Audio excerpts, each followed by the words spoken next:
Cricket corruption में सजा याफ्ता धुआंधार ओपनर शर्जील खान पाकिस्तान टीम में वापसी के लिए मराहल तय करते हुए आगे बढ़ रहे हैं।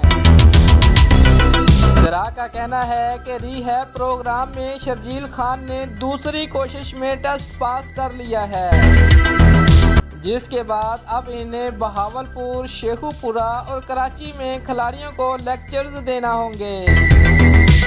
पाकिस्तान क्रिकेट बोर्ड ने तस्दीक की है कि शर्जील खान रिहैब प्रोग्राम के बाद क्लब क्रिकेट खेलने के अहल हो जाएंगे।